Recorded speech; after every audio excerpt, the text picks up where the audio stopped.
y, como les menciono, su compañera la necrosis gaseosa, van a hacer algo similar. Vemos la necrosis, que es todo un tejido, ¿no?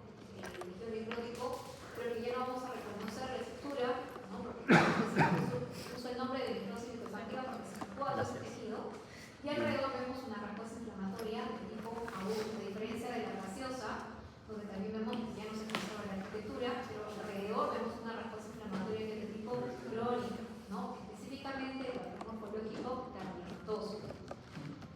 ¿Y hay otro tipo de necrosis? Antes de empezar con la gaseosa. Ya, la gangrenosa, les he comentado que ¿dónde la vamos a poder observar?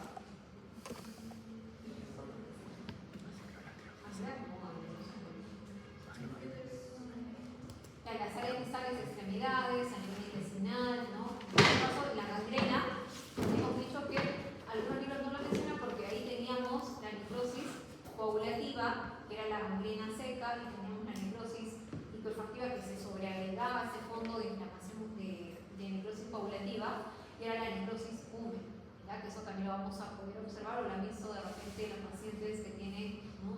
Los diabéticos que tengan una alteración a nivel vascular. Ustedes van a ver que tienen ahí las extremidades, los deditos, los espejos, que tienen una coloración negruzca. Finalmente, en el caso de la necrosis gangrenosa, la gangrena, ustedes van a ver un cambio de coloración más oscuro, un cambio oscuro. Y ahí teníamos la necrosis, por último, bueno, fibrinoide también que nos faltaba, y que en el caso de la necrosis fibrinoide lo veíamos solamente a nivel de las paredes de los vasos. ¿Por qué se daba? Porque había un depósito de un complejo, teníamos un material, ¿no? de destrucción tisular, de necrosis, que tenía una coloración oxidófila intensa que nos provocaba la fibrina. Y la necrosis grasa, habíamos mencionado un ejemplo, era la pancreatitis aguda. Pero no quiere decir que solamente la pancreatitis aguda teníamos una necrosis grasa, sino que lo podemos ver en cualquier órgano que tenía tejido adiposo. Porque esa necrosis grasa la vamos a ver en tejido adiposo, los adipocitos. Y que sí no tiene un patrón específico, ¿no? Porque en el caso de la pancreatitis aguda, por ejemplo, ¿dónde vamos a ver esta necrosis grasa? En el tejido adiposo peripancreático, ¿no? Pero se daba una activación enzimática, se digería todo ese tejido adiposo, y teníamos la liberación de los ácidos grasos, teníamos la unión de esos ácidos grasos libres más el calcio, y teníamos ahí el término de saponificación. La saponificación sí tenía características macro y microscópicas. Recuerden que cualquier tipo de depósito de calcio se ve un color marrón, y a nivel de la macroscopía se ve un color, ¿no? más blanquecino, una consistencia firme, cualquier tipo de depósito de calcio. ¿Qué más habíamos visto? También los tipos de depósitos, bueno, ahí sí es más fácil, y las calcificaciones. ¿Qué tipo de calcificaciones patológicas habíamos realizado?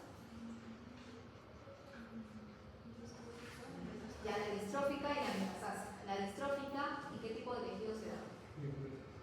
Un tejido necrótico previamente lesionado, y solamente se veía ese depósito de calcio en el área, en la zona de la lesión o de la necrosis.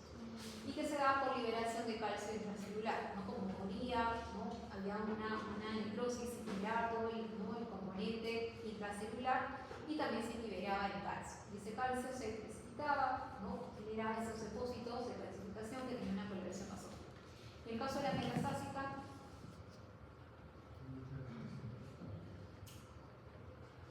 ¿cómo era la metasásica?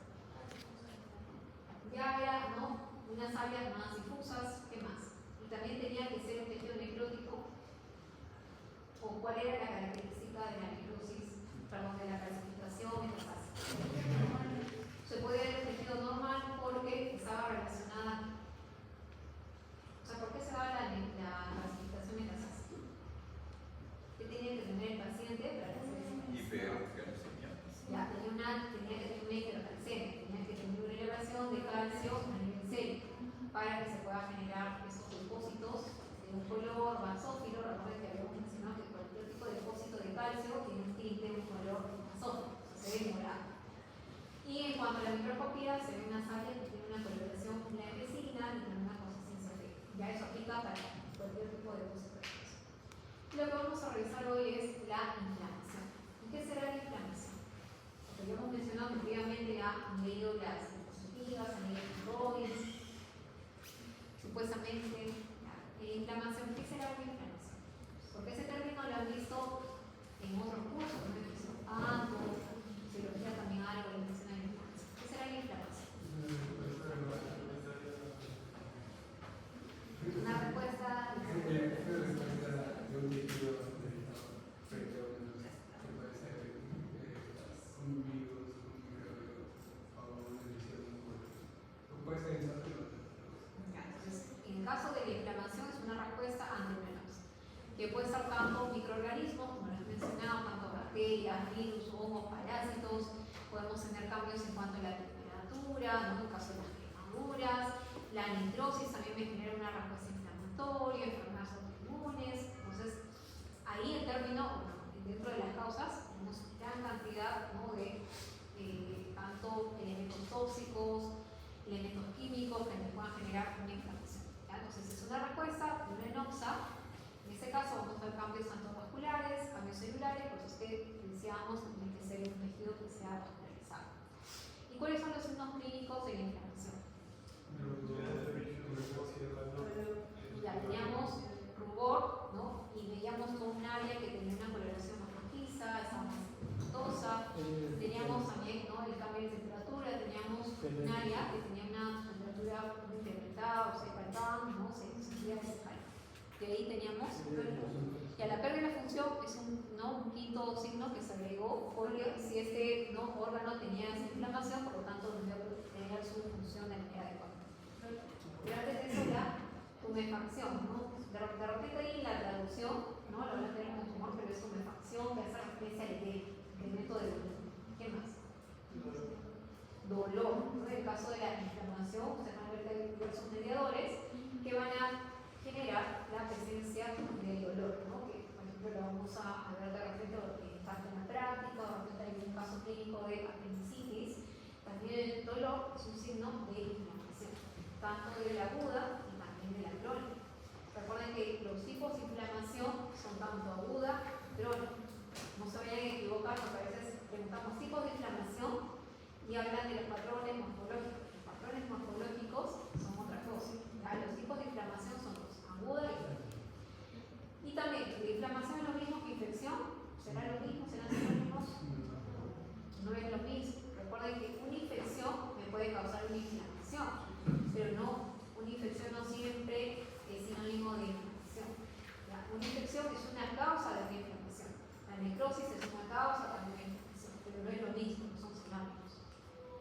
Y entonces, repasando lo que me he mencionado, la inflamación es una respuesta. ¿Ya? Todos ahí nos han considerado respuesta. ¿Pero de qué? ¿No? Ante algún tipo de lesión de inoxa, que puede ser cuando hablamos de agentes biológicos, hablamos tanto de bacterias, virus, parásitos, no hongos que nos puedan ocasionar algún tipo de daño.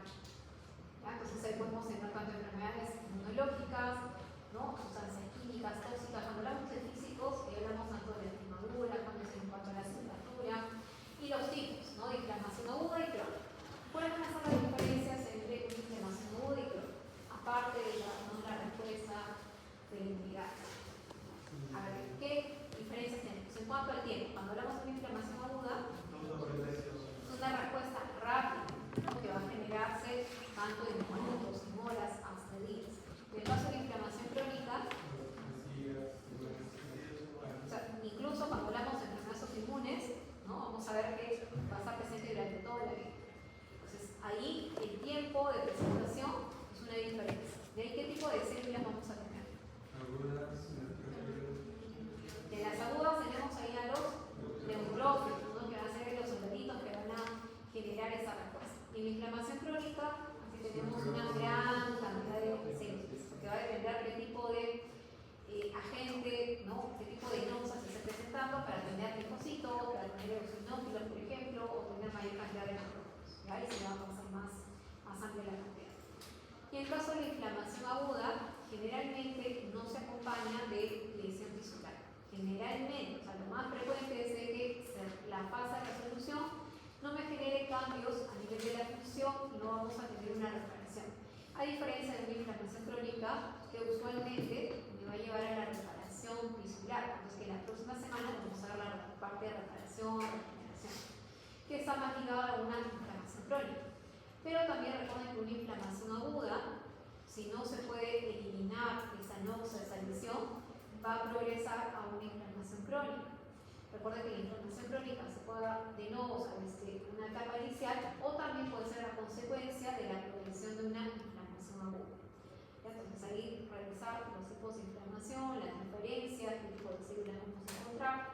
Y recuerden que en cualquier tipo de inflamación hay cambios vasculares y cambios celulares que se van a dar de la mano, o sea, siempre van a estar ahí juntos para que se pueda dar toda esa respuesta. Entonces, en la respuesta, en conclusión, vamos a tener la presencia, si hablamos de una inflamación aguda, todos los cambios para tener la presencia de los neutrófilos y la zona donde se está generando esa respuesta inflamatoria. O sea, ¿cómo así ese neutrófilo va a llegar a, por ejemplo, si hablamos de una apendicitis aguda, al apéndice para que pueda, ¿no?, generar ese tipo de respuesta? Eso ya lo habíamos mencionado, ¿no? Y también vamos a tener, en el caso de los cambios vasculares, ¿no?, ¿qué cambios vasculares iniciales tenemos ante una respuesta inflamatoria? Y también tenemos que recordar, cuando se inicia una respuesta inflamatoria, ¿qué célula inicia toda una respuesta inflamatoria? Que sea aguda o crónica. Los macrófagos, ¿no? Por eso que ustedes, si se han fijado ahí en su esquema, todo eso de aquí lo va a iniciar el macrófago. El macrófago, en ese caso, tiene que ser el macrófago residente. Si hablamos de los pulmones, los macrófagos alveolares. Ustedes han visto también, han revisado a nivel del cerebro, que el macrófago residente tenemos a nivel del cerebro. Ya, se me estoy clarificando. ¿Pero qué es célula? La microglía, que es el macrófago residente. Si hablamos, por ejemplo, del hígado,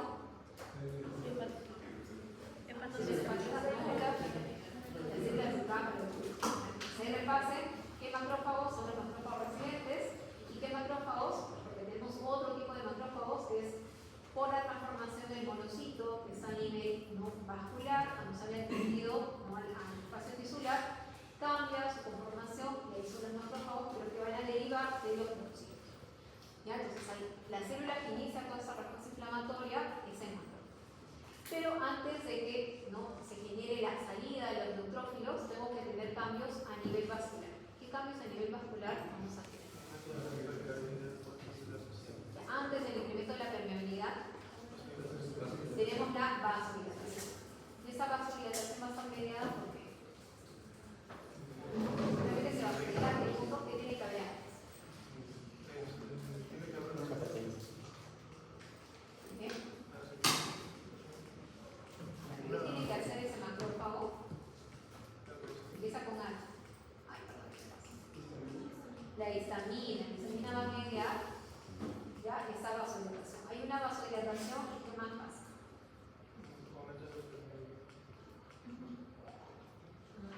Ya, entonces ahí, ¿no? Recordar, cuando hablamos de la parte arteriolar y la parte venular, cuando hablamos del incremento del flujo de la sangre, ahí teníamos dos conceptos, era la hiperemia y la presión. ¿Cuál de esos vamos a poder observar aquí?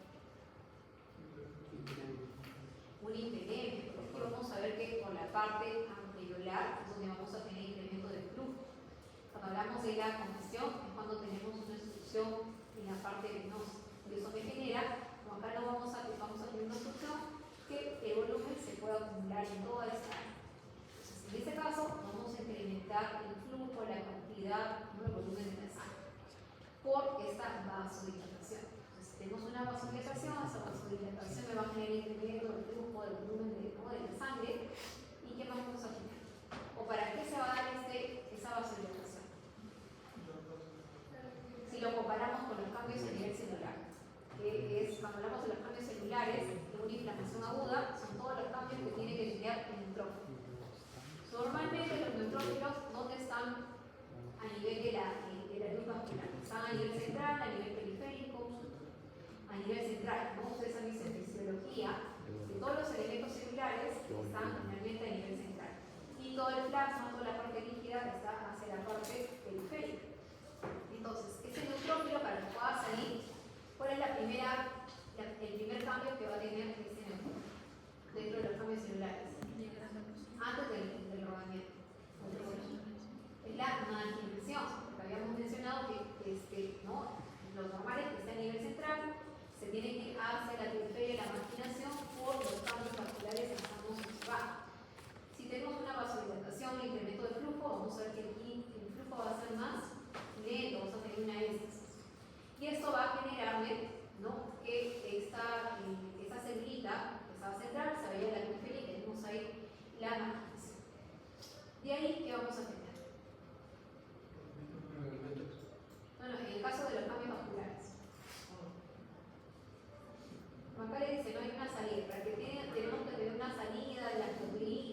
realizar este esquema.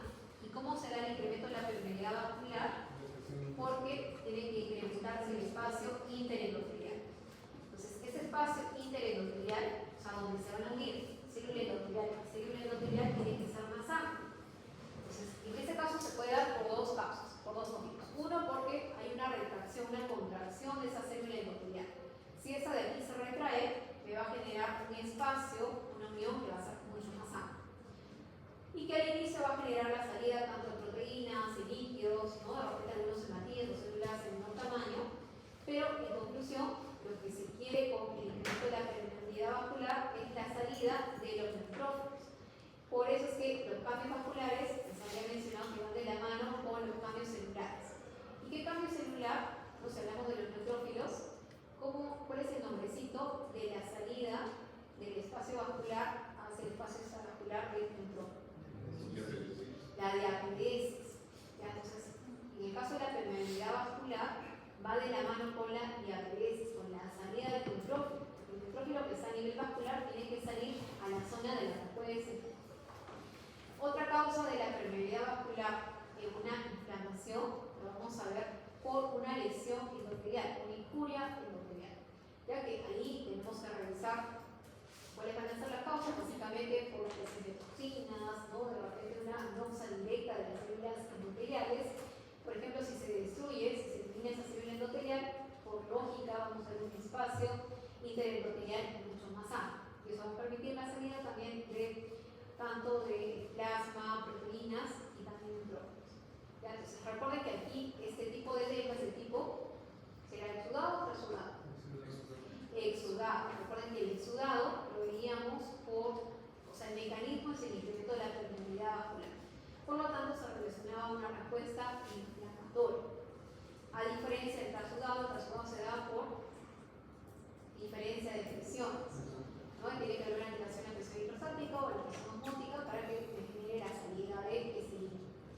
Y recuerden que cuando hablamos de un exudado, ese líquido es rico en proteínas y elementos celulares, a diferencia de un transudado que tiene menor cantidad de proteínas y por eso que tiene menor densidad. Entonces tiene que repasar todo eso ya hemos mencionado, para hacer la diferencia de los tipos de edema que no se puede encontrar. Bueno, acá también, ¿no? Los exudado, pues les he comentado que en el caso de la inflamación es de tipo exudado. Entonces ahí recuerden que la permeabilidad vascular me va a generar la salida, la diaperesis del neutrófilo. Entonces ahí tienen que correlacionar los cambios vasculares con los cambios celulares. Dentro de los cambios celulares, habíamos mencionado el primer paso, que era la marginación. Porque el leucocito, en este caso el neutrófilo, si hablamos de una inflamación aguda, está a nivel central, ¿no? Si hablamos de la luz, o sea, cómo va a ser su disposición a nivel, ¿no? de la sangre. Finalmente está a nivel central, eso se tiene que marginar. Para que se margine tenemos que tener todos los cambios iniciales que hemos mencionado, que era tanto la vasodilatación y el incremento. Y ahí tenemos el segundo paso, que es el rol, ¿no? La rodadura o la rodación. ¿Qué pasa con la rodación o la rodadura? ¿Qué pasa con ese neutrófilo?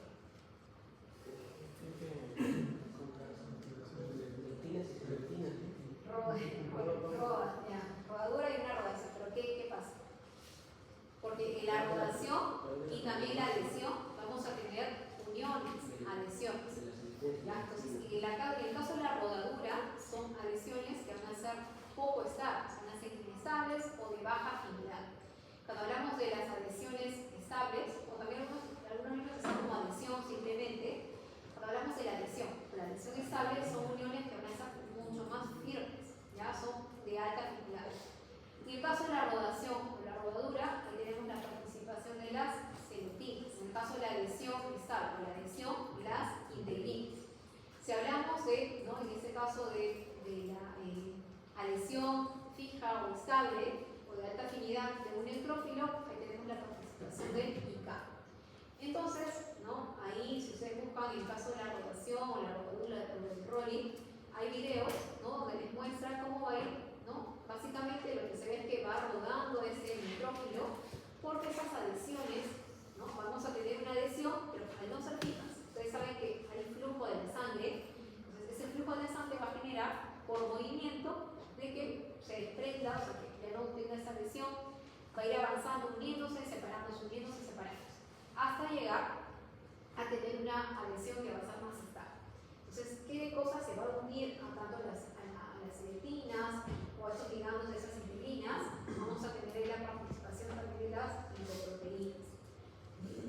Y en el caso de la adhesión estable, vamos a ver una fijación mucho más, ¿no?, firme o de alta afinidad para dar paso al siguiente, ¿no?, a la siguiente etapa, que va a ser la migración.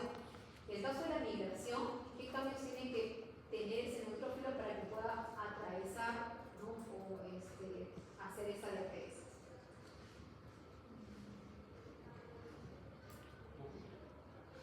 Ya tenemos aquí la adhesión. ¿Qué más sigue? La diaperesis. ¿Qué tiene que pasar para que se genere esa diaperesis?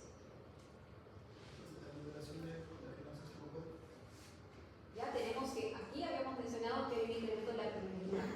Hay un mayor, ¿no?, de repente, mayor espacio interendocrinial, pero todavía vamos a tener, ¿no?, que toda la pared va a ser intacta. Entonces aquí tenemos que tener, ¿perdón? Romper la membrana. Tenemos que tener, ¿no?, una desintegración de ese colágeno para que pueda pasar. Aparte, ¿qué serán las PECAM, ¿no?, el CD31? Metaloproteasa.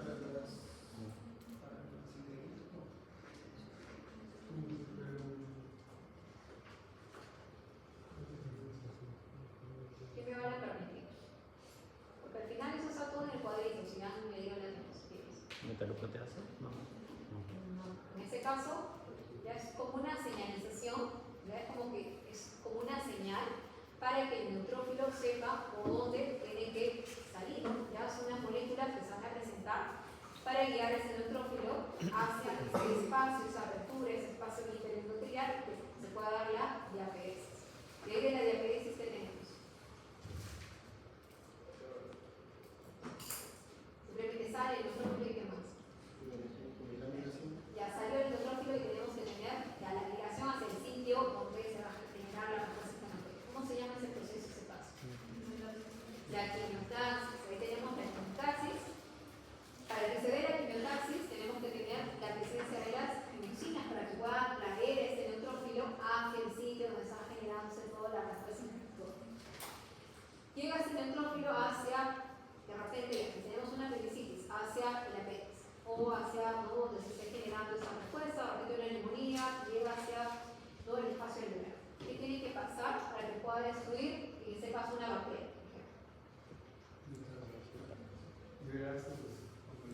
Nets. Ya, pero sí, libera sus componentes. Trampas, nets. Bueno, en el caso de los NETs, vamos a ver que ahí no vamos a tener algo parecido, sino que ahí sí tenemos que tener el área del núcleo para que pueda atrapar. ¿Ya? Entonces, los NETs es como una malla de procedimientos nucleares. Pero en ese caso, llega, es decir, ve a la bacteria, ¿qué le hace la bacteria? Ya, antes de que la fagocite, tiene que reconocerlo, ¿no? Es como que tiene que saludar y decir, es una bacteria, o sea, tiene que haber un reconocimiento para que sepa que sea una bacteria, ¿no? Entonces, en el reconocimiento, que también está más adelante en un gráfico, tenemos diversos receptores de reconocimiento, o también receptores fagocíticos, ¿no? Ya. Esos receptores, los más frecuentes, ustedes conocen cuáles son.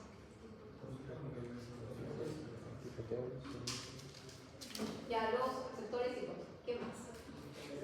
También nos han mencionado algunos talones, ¿no? Han revisado la parte de la práctica, ¿no? En el caso de la tuberculosis.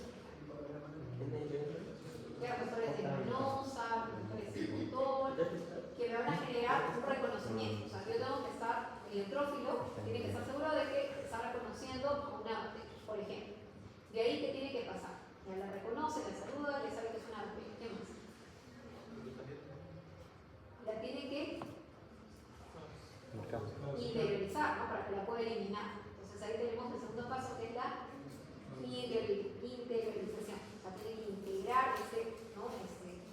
Es como que meter esa bacteria para formar un espacio, una vesícula que se llama el fagosoma. Pero el fagosoma por sí solo puede eliminar esa bacteria.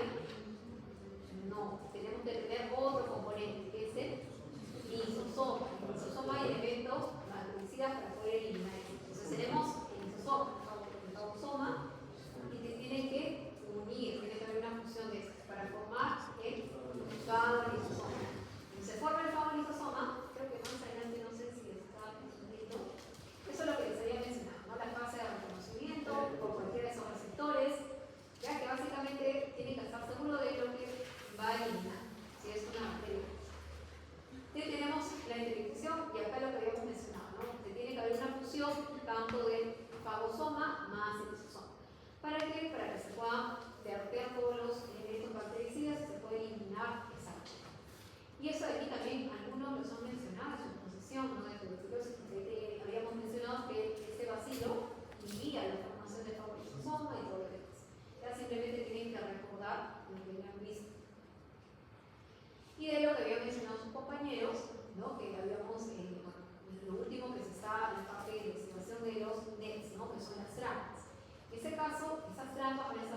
patrones morfológicos de la inflamación aguda. Cuando hablamos de los patrones morfológicos, son 4.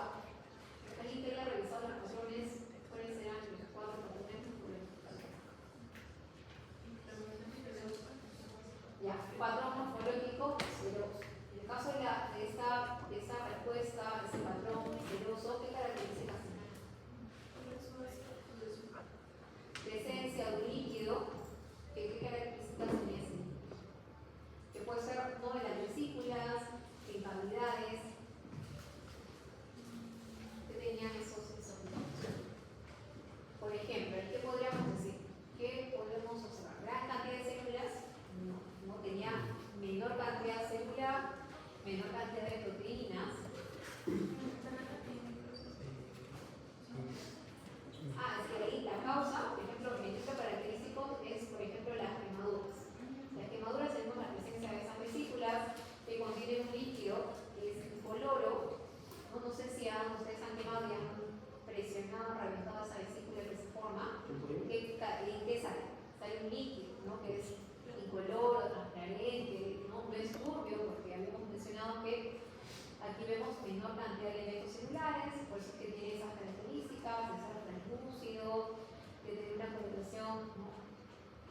Que es incoloro, no tiene mayor características, no hay cambios ni siquiera en el olor, es básicamente líquido.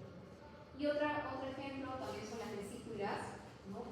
Que de repente ahí mencionan que están relacionadas a infecciones virales, en las cuales vamos a tener también las vesículas que tienen contenido líquido, que tienen menor cantidad de proteínas y elementos celulares. Tenemos otro patrón que es el patrón fibrinoso. En el caso del patrón fibrinoso, ¿qué deberíamos encontrar? Un exudado fibrinoso, que es rico en fibrina. Entonces vamos a pasar. Primero vamos a ver el fibrinoso que hemos mencionado. En el caso del patrón morfológico fibrinoso, como su nombre lo dice, yo tengo que encontrar fibrina. Y la fibrina se va a depositar de manera irregular. Por lo tanto, si yo veo esto de aquí hay gran acumulación de fibrina. Aquí veo que hay menor cantidad, por eso es que les digo que es un depósito que es irregular. Y que eso le va a generar una superficie rugosa, irregular, y por ahí, ¿no? Les dicen que tiene un patrón morfológico de pan con mantequilla, que hace referencia, en este caso, a esa superficie irregular. ¿Ya? Recuerden que ahí no hace referencia al color. A veces se escucha mantequilla y ya se inventan el color y demás, sino que hace referencia a una superficie irregular, porque el pan untado con mantequilla se cae y al momento de levantar el pan, ustedes van a ver que se ve como unas proyecciones. Y esas proyecciones se pueden ver tanto en la macroscopía como en la microscopía. Doctora, y también una consulta. Macroscópicamente, ¿cómo se ve el depósito de la fibrina? Entonces, se ve de manera irregular un aspecto velloso, eso de aquí, que se pueda sobre la superficie del pericardio, tanto, en este caso sería visceral o parietal. visceral. Visceral, en este caso en el pericardio parietal. En ambos se puede ver esos depósitos de fibrina. Ya, la fibrina tiene un color rosado, color eosinófilo más intenso y está sobre la superficie del pericardio. Por eso de aquí es el pericardio y eso de aquí es el depósito de fibrina. Entonces, en el caso de la pericarditis fibrinosa, es un tipo de pericarditis aguda. Ya saben toda la pericarditis aguda, y en este caso tiene un exudado fibrinoso. ¿Ya? El exudado es rico en fibrina. También podemos tener menor cantidad de elementos celulares, podemos encontrar algunos neutrófilos, también vamos a ver el nivel de pericardio, tanto una congestión vascular, podemos ver también edema, pero aquí lo característico es el exudado fibrinoso. Entonces recuerden, el patrón morfológico es fibrinoso. Si ustedes ponen fibrinoide, jalado, van a tener que hacer todo el examen. No mentira, bueno, solamente en esa pregunta, pero si ustedes ponen fibrinoide, quiere decir que tiene una apariencia similar a la fibrina, pero que no es fibrina.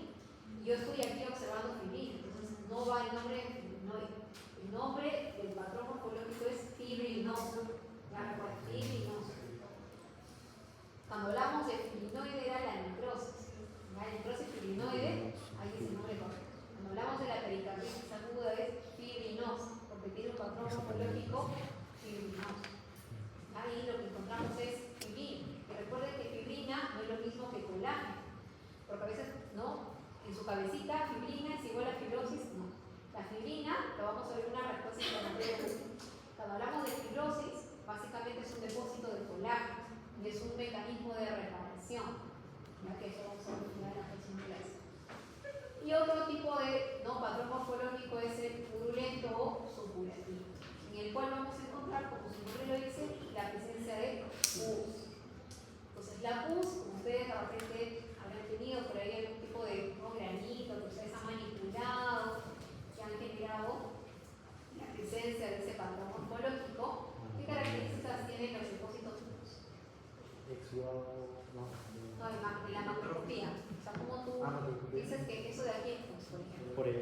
color. Ya el color, tiene un color verdoso, entre blanco amarillento o amarillo verdoso.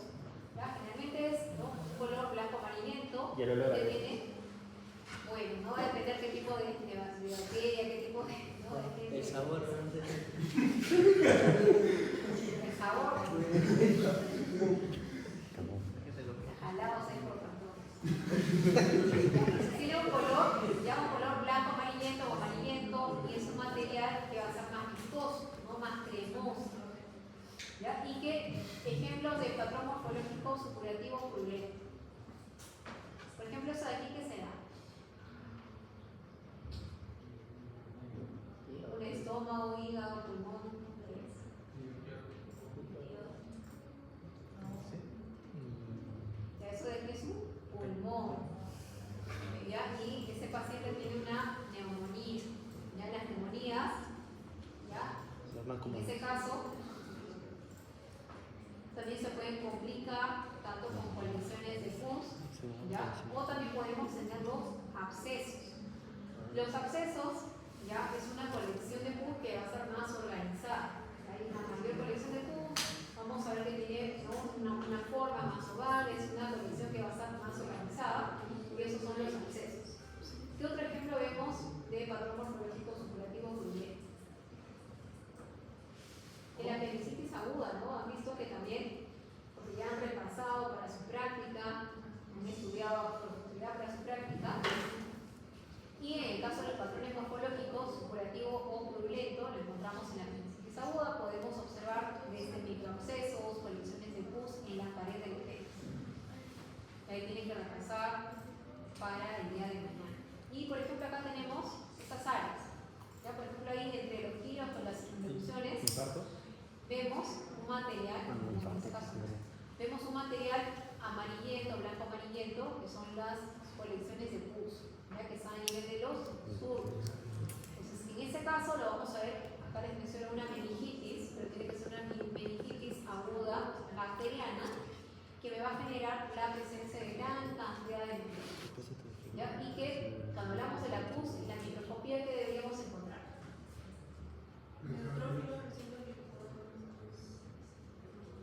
Ya tanto neutrófilos, que van a estar viables, neutrófilos también que ya están, ¿no?, muertos, restos celulares, y también, ¿no?, líquido del exudado.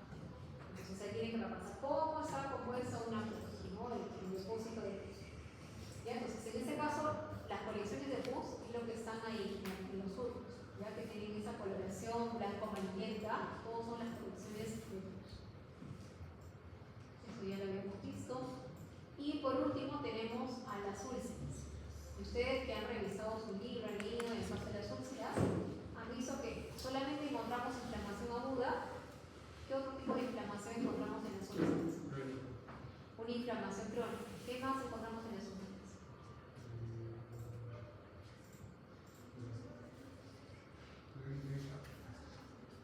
Dependiendo del tiempo también, podemos encontrar el intento de reparación hasta la reparación, que es la fibrosis. Por eso es que en algunos libros, de repente ustedes van a encontrar que ya no están dentro de los patrones morfológicos. En su Robbins todavía menciona la úlcera como un patrón morfológico de inflamación aguda. Pero en las nuevas ediciones, ya en las dos últimas, sí les mencionan que en la úlcera hay una respuesta inflamatoria aguda, una respuesta inflamatoria crónica y también la parte de la reparación. O sea, no solamente encontramos inflamación aguda, sino que también una inflamación crónica que está presente a la vez. O sea, van a ir coexistir tanto una inflamación aguda y también una inflamación crónica. Macroscópicamente vamos a ver una especie de presión, hundimiento, que básicamente está dado porque aquí ha habido tejido necrótico que ha sido, ¿no?, liberado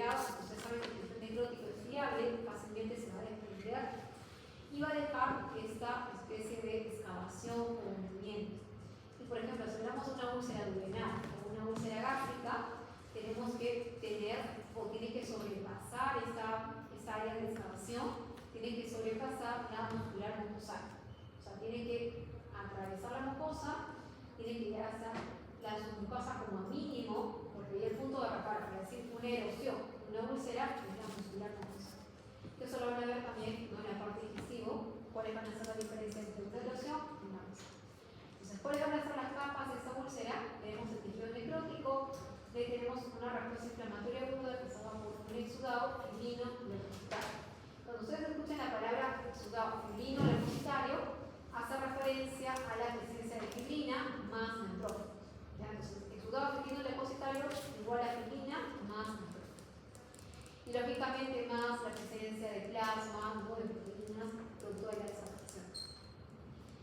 Después de la respuesta inflamatoria tenemos la presencia de la respuesta inflamatoria crónica, pasada por linfocitos, macrófagos. Tenemos la neutrógenesis, que es el inicio ya del proceso de reparación de esa úlcera. Tenemos el tejido de granulación y conforme vamos entrando en la profundidad de la base de esa úlcera, podemos encontrar mayor cantidad de fibroblastos, mayor cantidad de fibras de colágeno, hasta llegar a la fibrosis. Cuando hablamos ya de la fibrosis instaurada, tenemos que ver gran cantidad de depósitos de colágeno y también algunos fibroblastos. Entonces, por eso es que en la úlcera coexiste tanto una inflamación aguda, una inflamación crónica y también la parte de la reparación. En el caso de la reparación, ¿no?, que les había comentado, que la granulación, la fibrosis, va a depender del tiempo de presencia de la úlcera. Realmente coexiste tanto la inflamación aguda y crónica, que es lo básico. Para que exista tanto la fibrosis, va a depender del tiempo de presencia de estas úlceras. Entonces, hasta ahí tenemos los 4 patrones morfológicos de la inflamación aguda. Por lo tanto, en el caso de la inflamación aguda, podemos tener la resolución, que eso es lo más frecuente.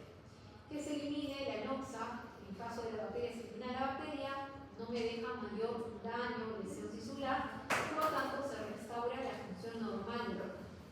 Podemos tener también una inflamación aguda, que la respuesta no ha sido la suficiente para eliminar esa bacteria y tenemos una progresión hacia una inflamación crónica. Pero recuerden que la inflamación crónica es a consecuencia de una inflamación aguda que no ha sido la suficiente, ¿no?, esa respuesta para poder contener a ese microorganismo, y podemos tener una inflamación crónica. O también tenemos una inflamación crónica desde una etapa inicial. Cuando hablamos de la etapa inicial, de inicio de esa inflamación crónica, en las infecciones virales, ¿no?, en el caso de las inflamaciones inmunes, desde el inicio de la respuesta inflamatoria, es netamente crónica. Otro paso, ¿no?, otra vía de resolución de la inflamación aguda es cuando tenemos una destrucción tisular. En el caso de los abscesos, generalmente podemos tener la parte de reparación de toda esa zona donde está presente ese absceso. Vamos a tener ahí la presencia de la fibrosis, ¿ya? Pero generalmente la fibrosis está en mayor relación con una inflamación crónica. En menor porcentaje lo vamos a ver con una inflamación aguda. Lo más frecuente es esa etapa de resolución. Podemos tener una progresión, podemos tener también la presencia de la fibrosis, pero eso de aquí es menos frecuente. O sea, lo ideal o lo más frecuente es esta primera etapa, la resolución, en la cual se restituye, se regresa a la normalidad, tanto los cambios musculares, el tejido no sufre mayor lesión.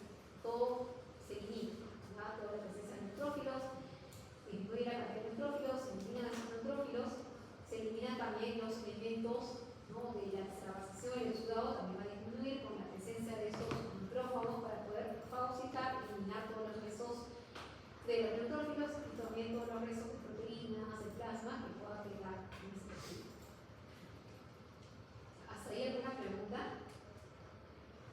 Pues ya aprovechen, ¿no?, en su examen parcial que todos esos temas que eran lo que veía de 4.1 son más fáciles, porque la segunda mitad, sí, ahí sí los temas son más pesados, es más, ¿no?, enfermedades que tienen que aprender a memorizar y cada una tiene su patogenia, cada una tiene su etiología. Entonces, asegúrense con su parcial, ¿ya? Todos tienen que sacar más de 16. Ya espero que el grupo saque más de 16, 18, 20, ¿ya? Porque tienen que aprovechar su parcial. Y para el final, ¿ya? Si va a ser un poquito, la mayoría tiene una menor. No es que les voy a ayudar, sino que no es más jalado, sino que ahora se hace como un programa en las preguntas, ¿no? Se ingresan las diapositivas, también se ingresa los libros de Robbins en PDF. Si tienen que estudiar, con eso se hacen las preguntas para poder evitar de que de repente hagan preguntas justo de lo que les he dicho, ¿no? O de repente, ¿no?, hacer un banco de preguntas de todos los doctores que justo, ¿no?, sean las hijas que han dado en sus clases. Entonces, para que todo sea uniforme y todos tengan la misma posibilidad posibilidad de poder aprobar, porque yo también no enseño todas las secciones, de repente también puede haber preguntas que las puede hacer, por ejemplo, la doctora Prada, la doctora Vegas, y para poder, y ustedes de repente no han tenido acceso a esas fijas, entre comillas, para que todo sea uniforme, ya las preguntas van a ser en base a las diapositivas y también en base a los roles. ¿Ya? Los dos roles que están ahí como literatura básica obligatoria, en base a eso van a ser las preguntas. Entonces, en este caso clínico, el diagnóstico, ¿cuál es? Esa parte, cocinaca derecha, sobre todo si son los hombres tenemos menor cantidad de diagnósticos diferenciales, porque si es mujer tenemos que hacer diagnóstico diferencial, una infección urinaria, de repente una enfermedad técnica, de repente también producto de la ovulación, puede tener un dolor en esa zona, también durante la menstruación también puede haber un dolor parecido que se puede acompañar de manera sintomática. En las mujeres sí es más complicado, pero incluso puede ser un embarazo ectópico que está ahí presentando, una torsión, ¿no? De un quiste ovárico también, entonces ahí las mujeres sí tienen que hacer como una larga lista de diagnósticos diferenciales. En este caso tiene varón, ¿no? Que está presentando ese dolor, y sobre todo nos ayuda tanto la anorexia, también cómo se va a ir y cómo va migrando ese dolor. Habíamos mencionado que en la parte inicial tenemos un dolor que va a estar periumbilical y que poco a poco se va a ir localizando, en este caso a nivel de la sensibilidad cardíaca. Y de todos los patrones morfológicos que habíamos revisado de la inflamación aguda, ¿qué tipo de patrón morfológico encontramos en la apendicitis aguda? ¿Cuál? Seroso, úlcera, seroso, purulento, luminoso. No, lo más frecuente es un patrón purulento supurativo que se da a nivel de la pared de la pelvis. Pero también podemos tener la presencia de un exudado fibrinoso en la superficie, ¿no? De la pelvis. Por eso es que ustedes van a encontrar dentro de la mastoscopía que cuando hablamos de una apendicitis aguda que tiene un exudado fibrinoso, tiene la presencia de un material que es muy similar en cuanto a la coagulación a la nata, ¿no? De la leche. No sé si han revisado por ahí, pero eso ya vamos a ver en la parte de gastro. Que la fibrina macroscópicamente le da ese aspecto, son unas áreas blanquecinas que tienen un aspecto como que la nata de la leche y que también se puede ver en unas apendicitis, pero generalmente sobre la superficie del pecho. Y básicamente esos dos patrones morfológicos, pero de todos esos lo más frecuente es o la supurativa o la purulenta, pero también el fibrinoso también se puede observar. Y el fibrinoso recuerden que está sobre la superficie del revestimiento. Por eso es que les mencionaba que está sobre la superficie del apéndice. ¿Alguna pregunta? Nada, están cansados. Entonces, Doctora, creo que vamos avanzando con las exposiciones, entonces, ¿no? yo tenía una pregunta. Del corazón, cuando de los depósitos de fibrina, cuando lo diseccionan, yo pensé que por eso era el pan de mantequilla, porque cuando te sacan la parte el corazón realmente no es el pericardio, cuando te sacan el pericardio visceral y el parietal, bueno, el parietal en la disección se ven los cúmulos de depósitos de fibrina en la parte visceral, pero o sea, creo que lo diseccionan para ver, te sacan el pericardio parietal. Sí, en este caso el espacio es incrementado, porque también no solamente hay fibrina, sino pero por eso era eso del pan, ¿no? No, el pan con mantequilla, porque ahí también antes dice que hace referencia. El pan con mantequilla les hicieron así los patólogos antiguos, porque hacía referencia que si tú untabas la mantequilla en el pan, y ese pan cae, ahí creo que empieza como que cae sobre la alfombra. El otro piensa que cae sobre una superficie plana, como es el piso, y al momento de que tú levantes el pan, con la mantequilla sobre la glucosa, ¿ya? Te genera una presencia de unas proyecciones. Ya que son como filamentos o velocidades, y lo mismo se ve en la macroscopía, que es una superficie regular, brillosa, ¿no? Por eso, ya, ¿no? Brillosa como si fueran unos puntitos.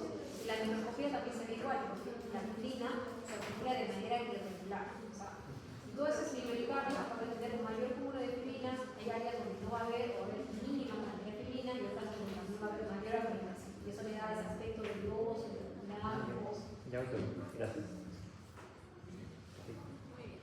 Creo que empezamos. chicas, les toca. Ya puse uno. La otra vez